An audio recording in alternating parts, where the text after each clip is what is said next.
નમસ્કાર. સદભાવના બળદ આશ્રમ રાજકોટમાં અત્યારે આ ગાયના દીકરા એવા બળદ 1600 જેટલા બિરાજમાન છે અને સંખ્યા હજી સતત વધી રહી છે.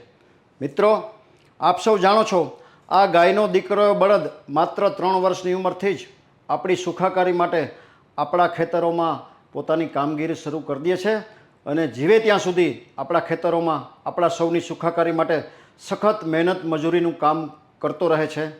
આજે આપણે સૌ સુખ સમૃદ્ધિની છોડોમાં રાજકોટ, અમદાવાદ, સુરત, મુંબઈ કે વિદેશોમાં આડોટીએ છીએ ને, એના પાયામાં આ ગાયના દીકરા એવા બળદની સખત મહેનત મજૂરી રહેલી છે.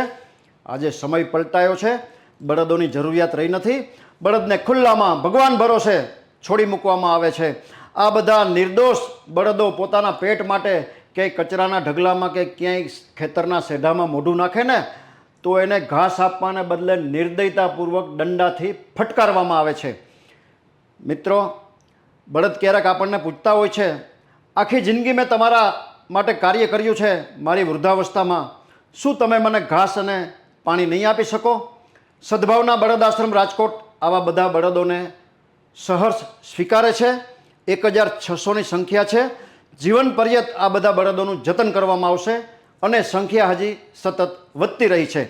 આ બધા બળદોને ખોરાક દેવા માટે એટલે કે ઘાસ આપવા માટે લોખંડની ગમાણની સંસ્થાને જરૂરિયાત છે. 100 ગમાણની જરૂરિયાત છે. એકની કિંમત 11,000 રૂપિયા થાય છે.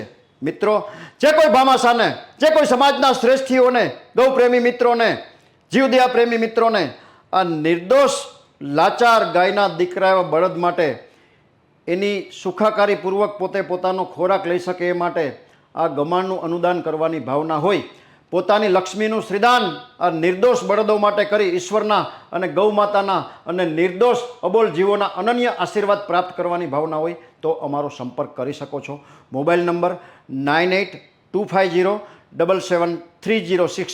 નિર્દોષ બળદોની થોડી કહાની, નિર્દોષ બળદોની પીડા, એનું દુઃખ, જીવન જીવવા માટે એની પરિસ્થિતિ શું છે એની થોડી વિગતો આપતો આ શોર્ટ વિડીયો આપના ગ્રુપમાં વારંવાર શેર કરી આપ ચોક્કસપણે પુણ્યના હિસ્સેદાર થશો એવી આપ સૌને પ્રાર્થના.